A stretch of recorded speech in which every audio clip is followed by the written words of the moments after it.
Good evening, and thank you for joining us for this critical break sharing. I am Aaron L. McKinney, Executive Director of High Arts. For accessibility, I will provide a visual description. I am a caramel complexion black male with a high top haircut, faded sides, connecting beard and goatee. I have on a white v-neck t-shirt, and I'm sitting in front of an exposed brick wall. I'm joining you today from the High Arts office and studio space on the land of the Munsee Lenape people, now known as East Harlem, New York. This evening, you will have the pleasure of witnessing our latest Critical Breaks artist in residence, Tanika Williams, and her collaborators.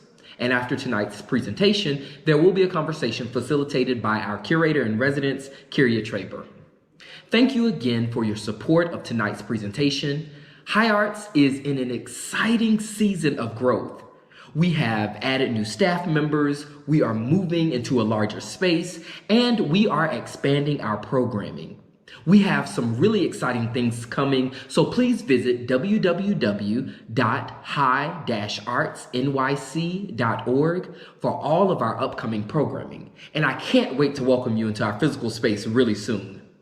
This work would not be possible without the energy and resources of this wonderful staff. So I have to send a shout out to Hannah, Joyous, Kyria, Eleanor, Nicole, and Issa.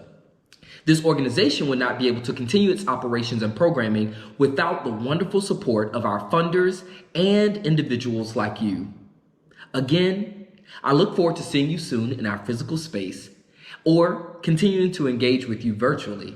Now, I think I've talked enough, so let's get to the magic that you all tuned in to witness. Enjoy this work in progress sharing of construct clearing.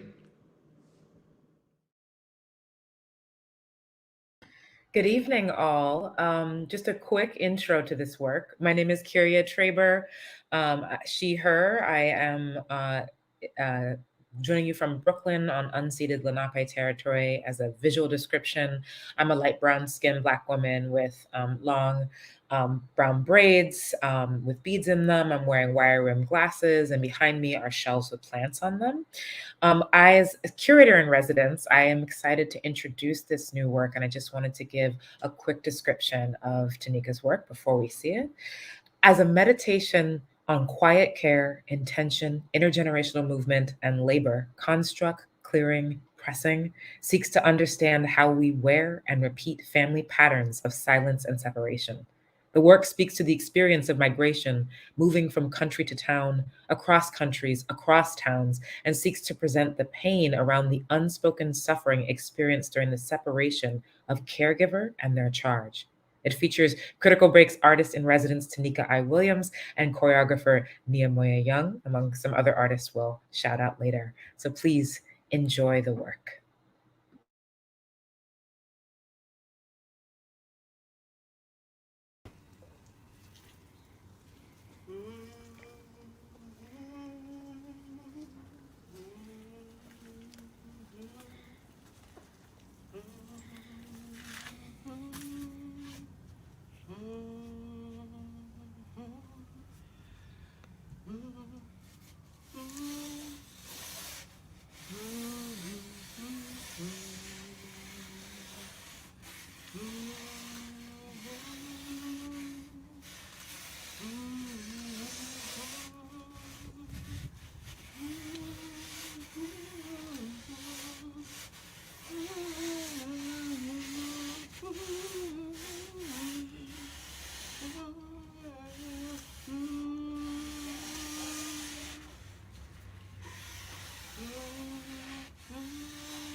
Her departure. A volatile mix, dimes and quarters and nickels. It was freezing. I felt like an icicle. Ice, ice, icy. The body knows. And here you are by yourself. Churches and children, bars and fences, paperwork in a language you don't understand. Every minute, the discomforting feeling, spirit torture. My child, torn from me, my grip forced to release, to state violence. I am silenced in the name of freedom. My child,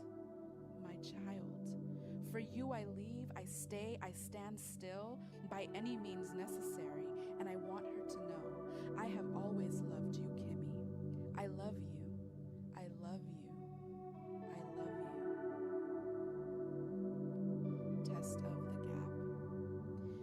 459, 459, 459. The years spent apart, things left unsaid, the gap, a chasm, the middle space in between, so full of whys and hows and whens, where questions take up landing space and love awaits an arrival. Who are you? And yet, I want her to know, I see her. I see her despite the blinding distance. No landmass or deep sea can separate what spirit has connected.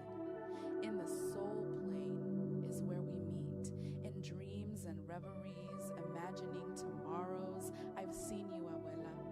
I've seen you, mama. I have your eyes. So in the mirror I stand, and I see you looking back at me. Your love is in the school books and the good cooked food.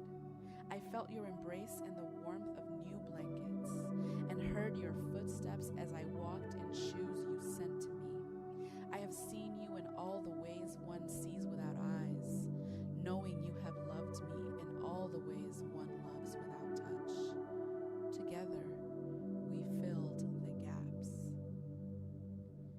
Test of testimony. But she never told her story.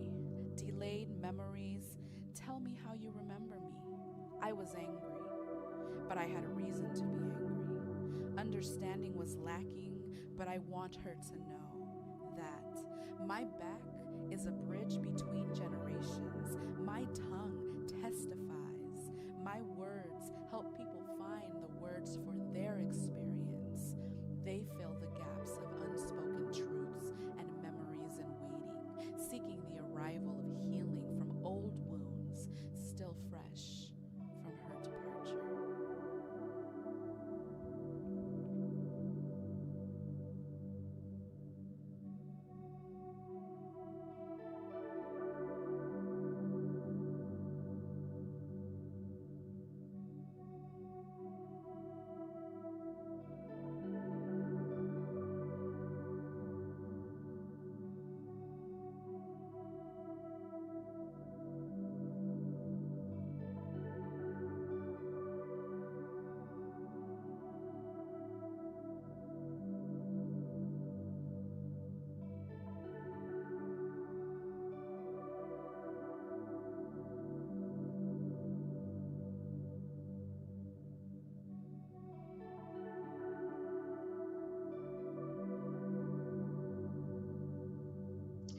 think the critical development years spent apart, I essentially didn't meet her until I was 6.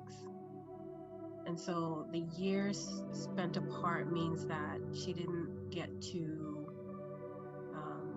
see me learn to use a cutlass or climb a tree. She didn't get to see me start school. She didn't get to see the relationships that I developed with our neighbors down the yard and across the river. And missing those key moments, I think, probably was as hurtful. I'm not exactly sure in what way they've affected her long term, but I know it was definitely a difficult thing to have to leave those critical years of development behind.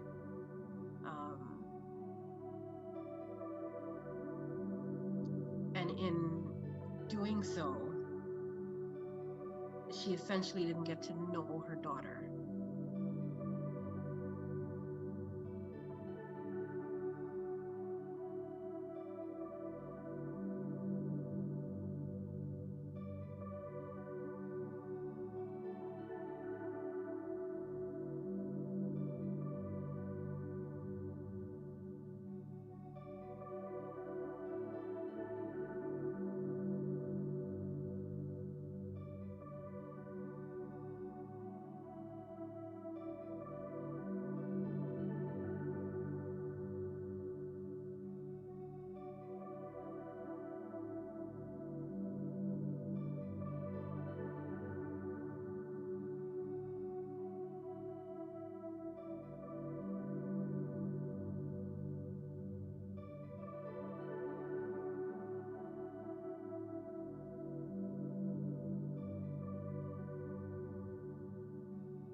that is asked and that I feel needs to be said. There are still things about me that I may not want to fully come to terms with, and it's, not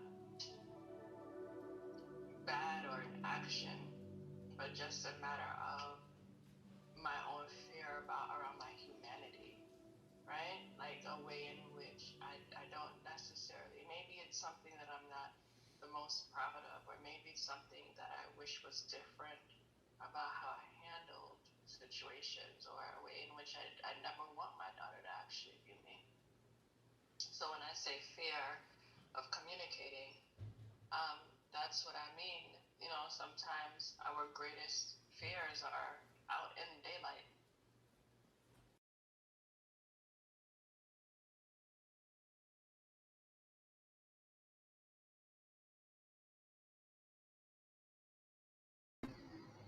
Wow. Hello again, in case you're tuning in a little later. My name again is Kyria Traber. I am the High Arts Curator in Residence. I'm joining you from Brooklyn, unceded Lenape territory. I am a light brown skinned Black woman with wire rimmed glasses, long braids with beads in them. Behind me are plants of shelves, and I have the honor of inviting on our artist in residence, who just presented this gorgeous piece that we all watched. I myself am really filled with emotion from watching that. I can't wait to talk about it.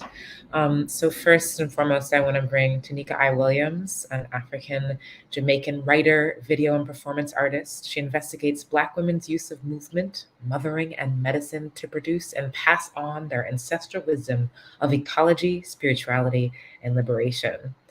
Please welcome Tanika. Hi, Tanika. Thank you so much for that work.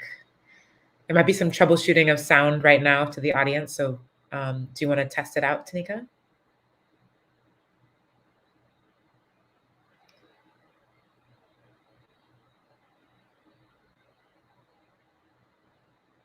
Can't hear you yet, but give us a hello when you're ready.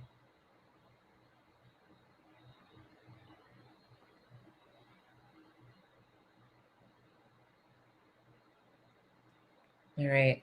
While she's working that out, I'm going to bring on her collaborator, Nehemoyia Young, a Brooklyn-based artist working in the intersection of art, spirituality, and social impact. She's a 2019 graduate of Union Theology Seminary, where she completed an interdisciplinary master in theology, performance art, and ritual. Please welcome Nehemoyia Young. Thank you. Thank you. Happy to be here. Again, my name is Nehemoyia. My pronouns are she, her, hers, and I am coming to you from Lenape territory, affectionately known as Brooklyn. And I am super excited to be here. Thanks. Thank you so much. And not present in this moment is director Tanika Williams, who's an award-winning director and cultural artifact collector. His work and personal collection centers immigrant artists of color devoting their careers to telling the stories of the politically, socially, and economically oppressed. And we also saw a cameo from Tanika's daughter. So it's a whole family affair.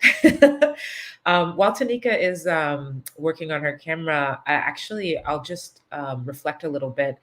That last image, I mean, there was such a beautiful arc in this work, from the live sounds of the performance that was recorded on Friday and live streamed, which we'll talk about in a moment, the sounds of New York, the sirens, the drill, the sounds of the wind, to then this beautiful sound score, poetry, Tanika's own reflections. And you moved, both of you, from a sort of performance of doing work to a more abstracted movement score, I think one could call it. You are also a choreographer. Could you speak a little bit about that sort of arc of the work in the physicality? Yeah, I mean, it is exactly just that. The beautiful thing about having the rehearsal process live streamed was that we got to settle into the process. So this is, what we just viewed was after 2 days of being together in that space, doing a little bit of both deconstructing some already existing palettes and stuff that were in the yard that were actually being used as a kind of an area to section off for some callaloo plants and some other crops that were in that section. And we spent time deconstructing that wood to actually create the pieces for the bed that we built that was just shown here. And so we got a chance to really sit into the process and get comfortable. And so I think on that third day, on that third morning when we started, what we were very much already in our process, right? This was work that we were jumping back into. And so that beginning does feel more, it feels more not mundane, but mundane in the sense that we're working, we are doing labor, and it's so tempting because the environment was really beautiful and the morning was so beautiful. It was supposed to rain that morning, but it didn't end up raining. And so it was very cool and the wind was blowing and the sun was just coming out. So it was very, really, really beautiful. And it actually did make me want to move and perform from the very beginning.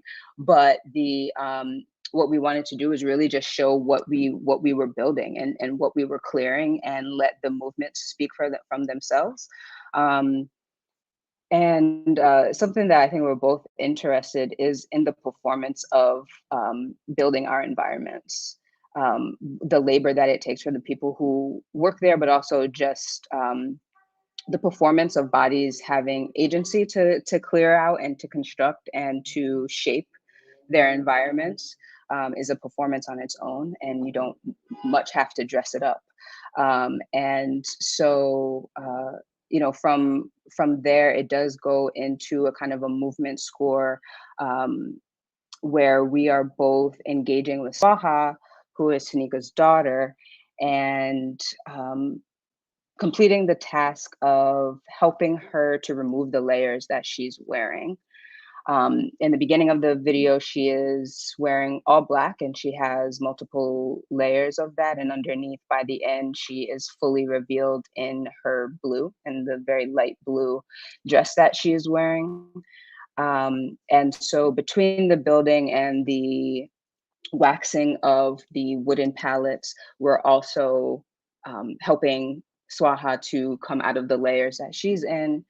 And like you said, we kind of go into this more sped up movement score, which is really just the clearing of the okra and removing some of the foliage that's there and leaving just the pods of okra that have grown over the season and are really super beautiful. Tanika and Shakim have amazing red Alabama red okra, and it's just a beautiful sight to see those pods revealed after all of the foliage is removed.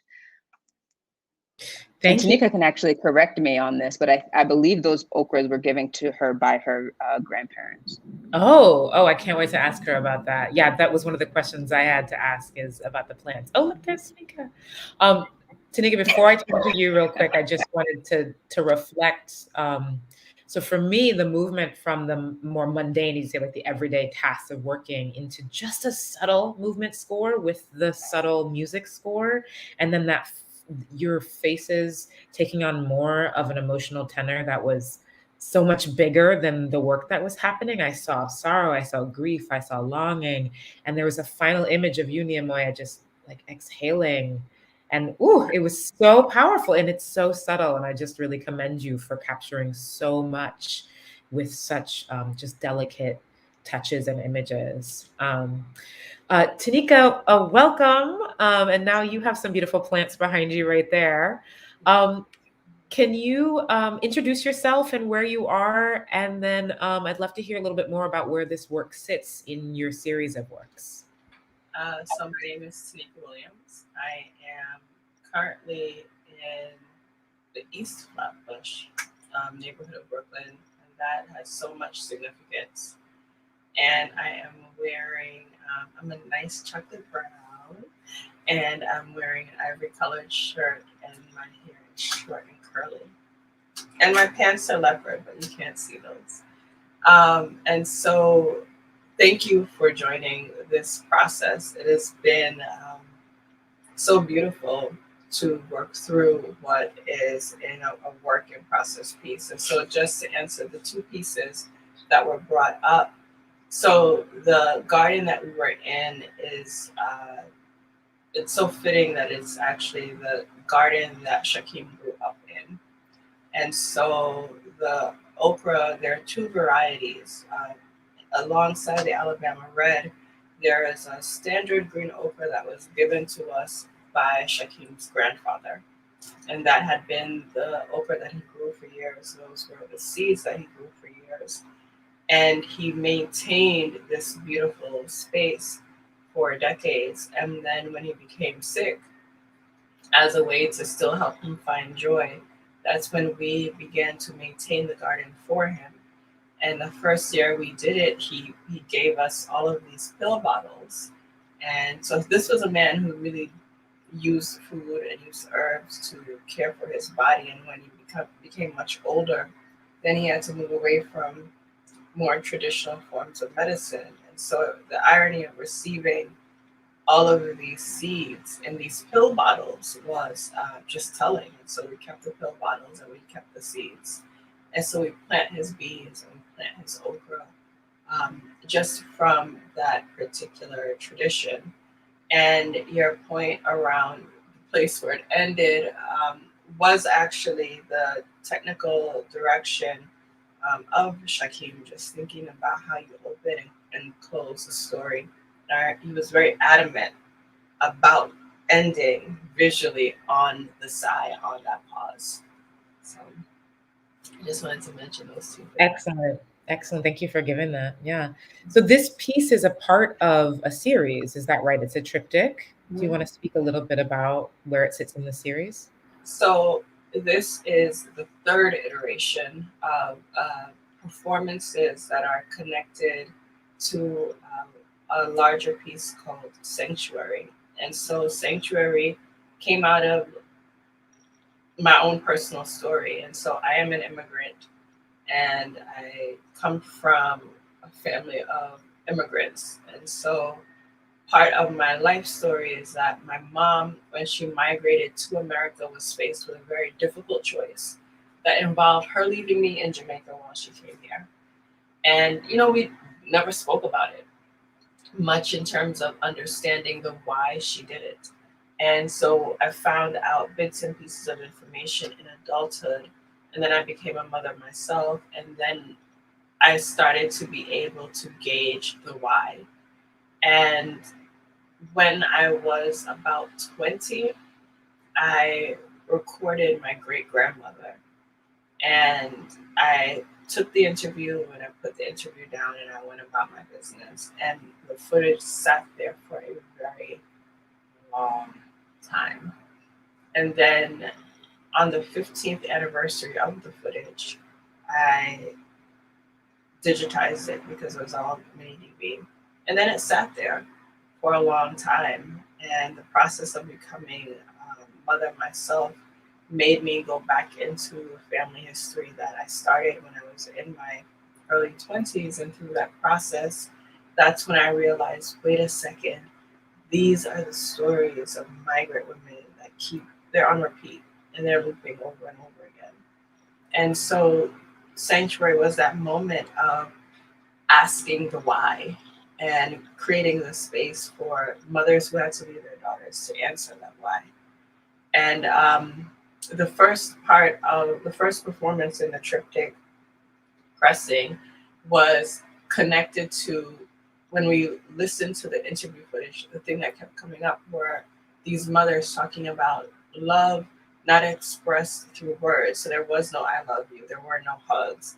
The love was expressed through service. It was through providing of care that these mothers were able to concretize something abstract. And so Pressing literally is this moment of me ironing clothing and dressed in a particular way and working with Swaha, having Swaha, she's a cellist as well. And so having Swaha play in the same space and with imagery in the same garden. And so juxtaposing my labor and this young child playing classical music on a string instrument. And so thinking about how the silent labor of mothers kind of just helps their children move forward in ways that are often very different and completely misunderstood. So now, what does this child who's today, she was so excited because she's just like, Mom, I'm playing Bach in C major from memory. And I'm like, okay, girl, I don't even know what you're talking about, but cool. Okay. And so, like, what do we have to talk about? And that to me was the beginning of the gap, right? The gap being connected to dreams that mothers have for their children. And so the next iteration, Unearthing Mothers, featured Nehemoyia. Nehemoyia and I was doing the math today. We've worked together for years at this point. And so for this particular iteration around Unearthing Mothers, it was again thinking about this act of service, but instead of the recipient being this young child, the recipient was a version of myself, someone who was an adult and had all of this information and now was thinking about care, but in a different way. So taking the same care that was provided and placing it in this new sphere. And so for Unearthing Mothers, as I was going through the process of washing clothing, Nehemoyia was going through this process of dividing a monstera. And so in the process of dividing the monstera, Nehemoyia took this very large plant and created all of these baby plants. And so now there's this whole conversation around the parent monstera and all of the grandbabies, right?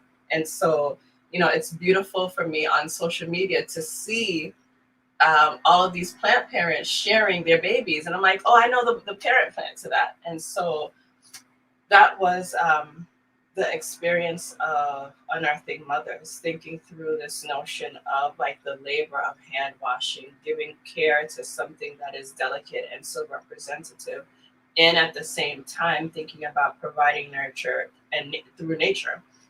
And the last iteration, to sum it up, is this piece, construct, right? Clearing. And so it is the work after moving through this initial separation, and now this child is now not a child anymore, than an adult in the world, but this lingering still exists. And so while I was doing research over the summer, one of the things that kept coming up was one, remembering in the same way the mothers all talked about care, in this way the mothers were all talking about safety, and particularly the threat of sexual assault. And particularly the concern around their daughters being victims of sexual assault in their absence, whether it was a physical absence or a psychological one or an emotional one. And I heard a story that was just wild while I was away. And so it, for me, was thinking about, is this silence connected to the inability to protect one whom you love? And what happens when, in the same way we have this these generations of trauma, we have these generations of silence. And so this last work was literally clearing the garden space in preparation to replant a new season, and dealing with everything that comes when you have to undertake such a large physical endeavor. And in the process of clearing the space, also thinking about clearing the constructs that we have for ourselves. And so she moved from this black to this blue, to signify, as Nehemoyia pointed out, the removing of these layers, the removing of the darkness, the removing of that which you cannot talk about, to this freedom, right? To the ability to exist now, to find peace. Thank you for giving that all of that wonderful context. And I think also, in addition to the deep and incredibly personal meaning for you here, as a witness, even without knowing that all of the nuances of that context, there's a lot that you're conveying, like as I said, with these simple movements and these simple images that connects to my own relationship with separation and grief and mothering, without even having as deep a personal relationship. So I think you're accomplishing both the like hyper specific and something that's tapping into something more broad and profound. So well done. I wanted to reveal a little bit more to the audience that might not be aware. We've alluded to it. So last week, for several days, the rehearsal process, which took place in your yard, which is where this was also filmed, was live streamed for several hours on a few platforms, including High Arts platforms, and you can view some of that rehearsal process on the website now. And that was a very interesting sort of experiment. You know, we're still in this hybrid era where virtual and in person are both happening. This was a site-specific work, in highly specific, because it's you're literally the artist's home. And also there, I'm curious for you as artists. You allude to a little bit, Nehemiah, but like the streaming. Um, what did that do for you? What did you learn in that process? What were some of the pros and cons? Yeah, and either of you can answer that. Yeah, I mean, I think some of the pros are, I mentioned a few of them, but just being able to drop down into the process. And for this to be set up as, I guess for whoever's gaze is there to be positioned as witnesses, and for this not to feel like a performance. So it gave time for that fourth wall or third eye to be experienced and become a part of the group, become a part of the process, which is always nice. So it's not like when you come in on Friday morning that it's lights, camera, action, but in fact, we've been with the audience, and we've been with High Arts, and we've been with Joyous and folks who came through to help facilitate this process. So being able to drop down is definitely a plus. Of course, there's the that the camera's there, so that's always something that you will have to get over. And I think for people who are used to being in performance, or people who are used to having their rehearsals filmed and stuff like that, it goes away after a few minutes, but you're still aware. It shifts your traveling patterns. Maybe I would have gone directly to from point A to point B if that camera wasn't there, but because it's there, I've decided to take a longer route around. Or, you know what I mean? You're just conscious of the fact that you are being seen, and eventually that does drop off, but of course it's always there, and it's a part of the process. But I enjoy that and think it's useful. Agreed. I think just quickly, one of the things I have to say is we talk about equity and we talk about equality. And for me, it has been so pleasant working with High Arts through this rehearsal process, because it was seated in equity, which is so important to distinguish the two. Because equity recognizes the ways in which we are very different. And so I always stress in my own parenting the power of improv, because improv is only possible when you have practiced something. And improv is what it is because you come back to the same things over and over and over again. And so as we had been working through the space over those few days, I kept feeling like something was missing. There was a figure that I wanted in the back, and it just wasn't clicking. And Swaha was back and forth doing whatever Swaha was doing. And so the night before, Swaha was just like, I should be in the performance. And I was just like, what? So I was just like, actually, it should be me. I need to go ahead and fill it in. And so I said, let me talk to Nehemoyia. And, I went to Nehemoyia and I'm like, well, what are your thoughts about this? And Nehemoyia was just like, cool. And I thought about the first time I remembered them forming a bond. We had a project, and Nehemoyia was doing the choreo for the movement, and Swaha was there doing whatever Swaha does. And the next day, something was happening, and I was making her breakfast. She was 3 at the time. And then I saw her like repeating the whole choreo, and I'm like, you were like present to that? And and so it was that whole moment where that began their movement relationship. So in watching the playback, and I'm like, wow, you were completely responding to and being present to what Nehemoyia was doing, what I was doing, and that showed. And then when we had our debriefing Friday afternoon and we were just talking about the process, the way in which she was able to articulate the intentionality of the movement without that was completely improv. There was no rehearsal for that. And so how she was able to bring her attention to what she wanted to create, to me, just creatively, like really speaks to the power of organizations like High Arts creating an opportunity for people to work so freely. And, you know, the live stream happened. So I was working from 2 to 7 in the garden and then homeschooling in the morning. And, and still making breakfast, lunch, and dinner, and still tending to all the household duties, and still doing all the things that you do when you fill a role. And to be able to still show up in that capacity with the technical challenges, with the logistical challenges, I think is only possible in organizations that create the space for process and practice. And so thank you for that. Thank you for revealing all that. Yeah, that was one of my next questions, is to talk about Swaha as the young artist that she is. Would you mind telling us how old she is? Swaha is 7 going on 77. Yeah, definitely. The running joke is about my dark under eye circles because I'm like, can I get a break? She actually has a play party at for whatever her instrument at 7.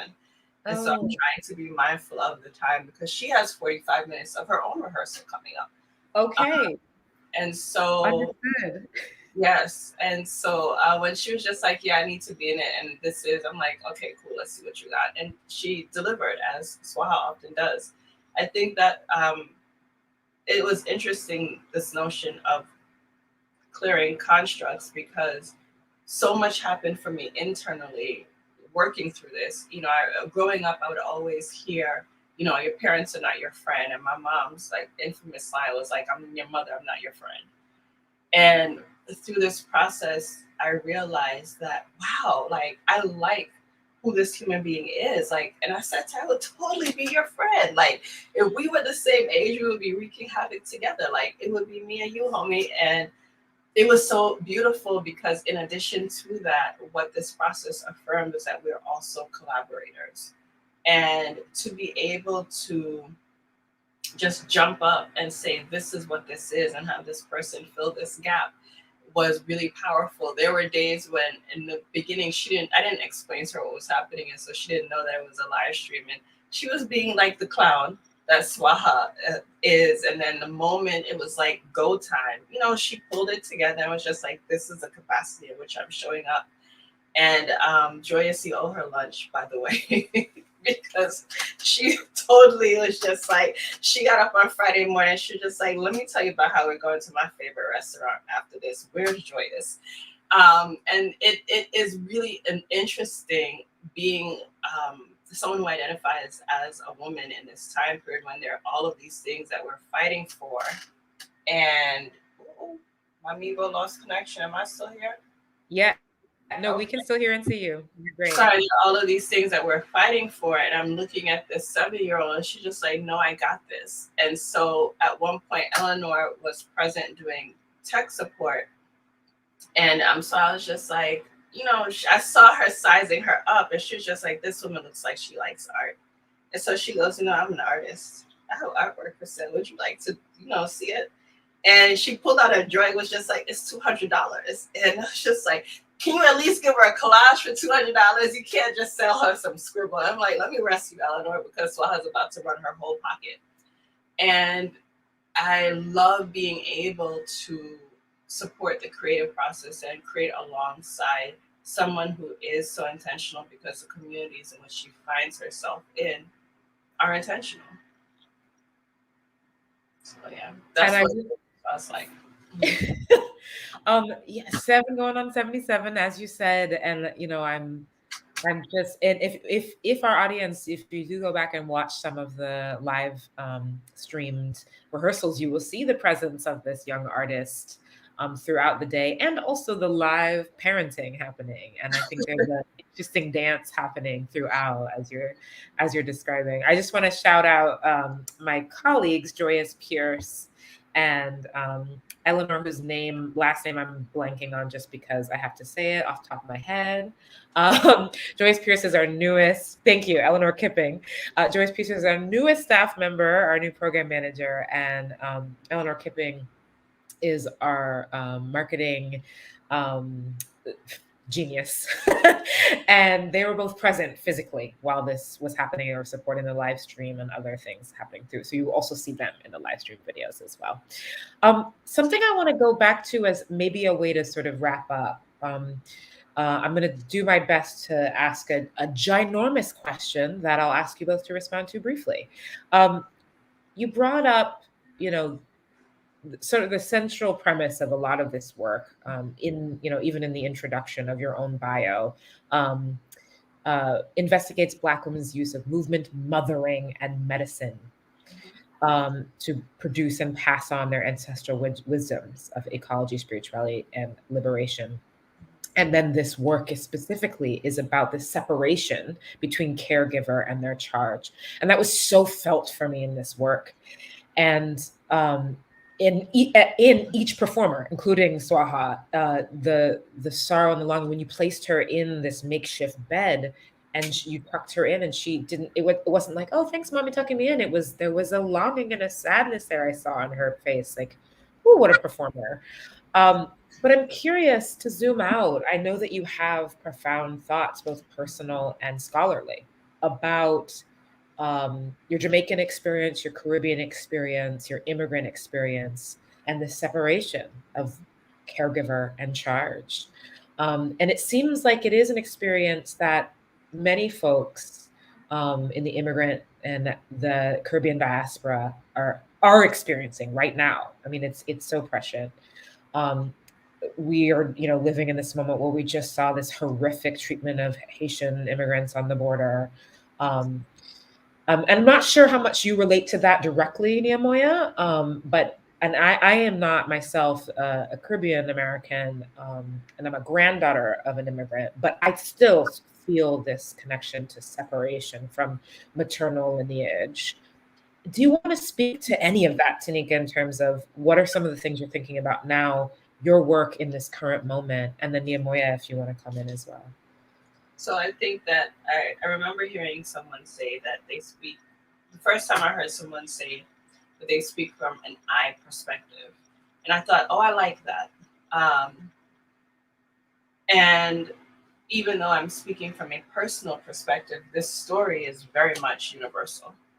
And you experience, and it's very painful, right? And if we were more honest about the ways in which our mothers leave us, to just be candid, I think that maybe we can better tap into the ways in which we're universally connected. And so, through viewing this work, people initially start with, oh, I know someone who that happened to.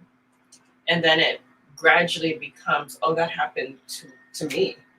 And it is very difficult. We are taught to idealize maternal figures almost because we have to. There's this scene in Top Boy in season 1 where there's this character, Jem, his mother leaves. And another one of the children, the teenagers in the show says, you have to be a real messed up person for your mother to leave you. And I remember, before this work was taking seed, I thought, wow, that just stuck there for me. And there's another scene in The Wire where there's Michael, the young character, his mom and him are having some tension. And, he does what he does to make money to leave, to live out in the world. And his mom comes to ask him for money. And he says to his mom, I'm not going to pay you to be my mother. And I hold these two things, right? And Shakim and I talk about them a lot, as we spend a lot of time talking about a lot of things. But this is not it. I'm using my personal history to tell a very public story. Thank you for that. Nehemoyia, how do you relate to these bigger themes? Yeah, I mean, when I relate to what you said about when you have conversations with people, or they, they're viewing this work and they say, I know someone who this has happened to. And it really comes down to the fact that our relationship to this is a universal story, and our relationships are what, our relationships to that history is what makes us different, right? So Tanika can remember within her lifetime or her grandparents' lifetime these stories of immigration, whereas myself, you or the next person might not be able to. And I also think that the silence around those stories is a universal experience. I can't tell you where my great great great grandmother immigrated from, or if they immigrated, or if they were taken and brought here. I don't know the answers to those stories, but I think the absence of those narratives, the absence of those stories, and I would say even the hardships of and the trauma that you have to relive in trying to reclaim those stories is universal. And I can relate to that. And I can also relate to,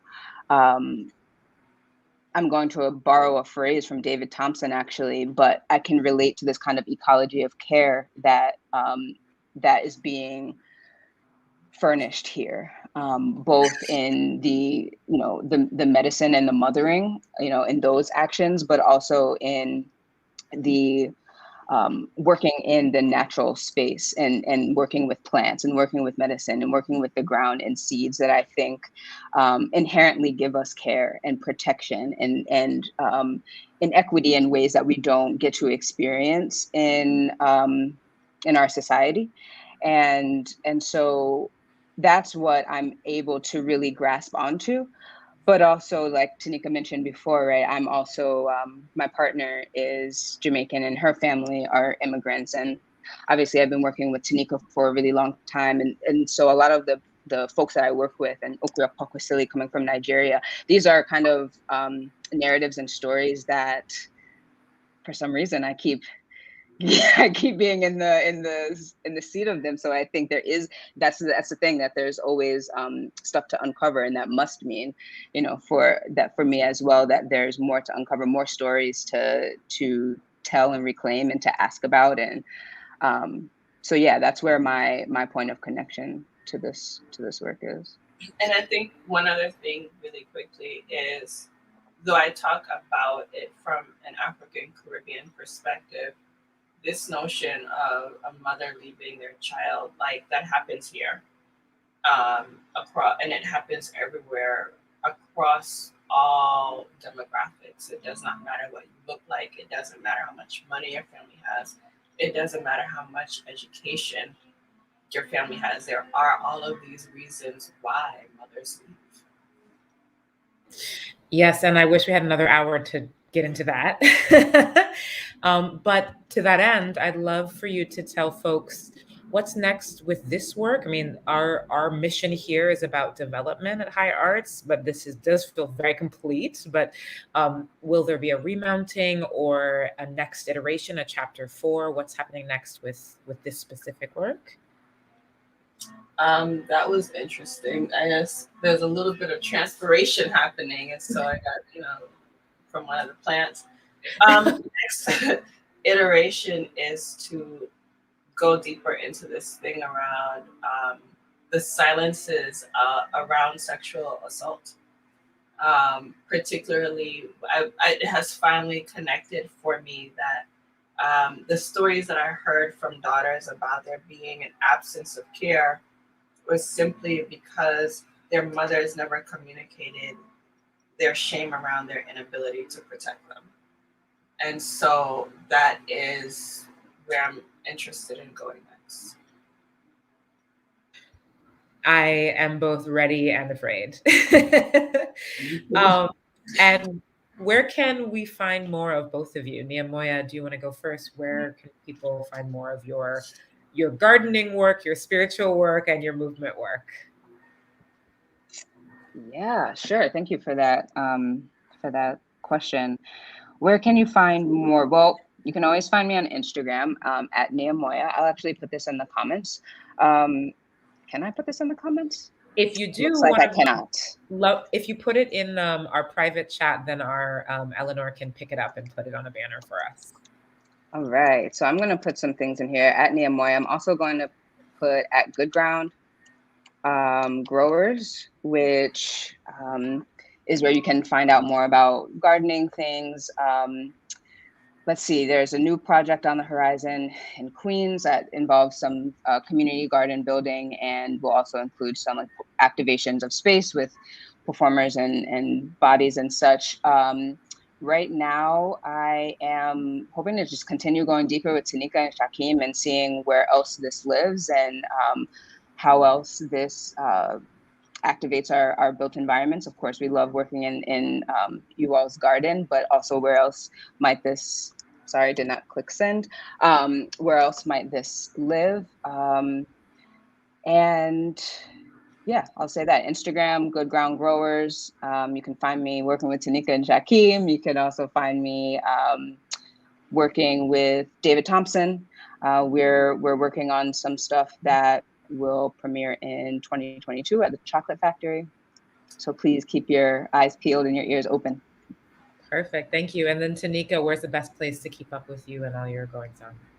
And my most obnoxious handle, which is Master of Divinity. And so, which is just a degree, by the way. I'm not like a master of anything.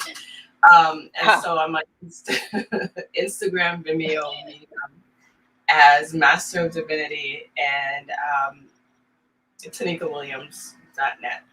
Maybe yes. I think it's TanikaWilliams.net.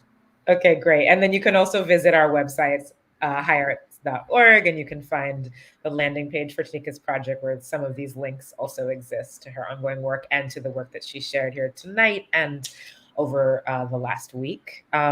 Really grateful. Thank you again for inviting us into your garden, into your home, into your mothering process, into your grief, into your longing, into this broader conversation about mothers and the longing and loss of them.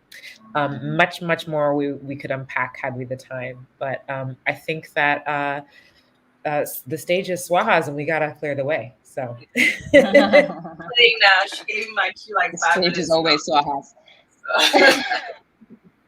So yes, I'm going to go support her in her rehearsal process.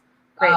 Thank you all so much. It was a pleasure. High Arts, you all are amazing. I look forward to continuing to see how the organization grows. And Nehemoyia, I will talk to you later. Always. All right. Thank y'all.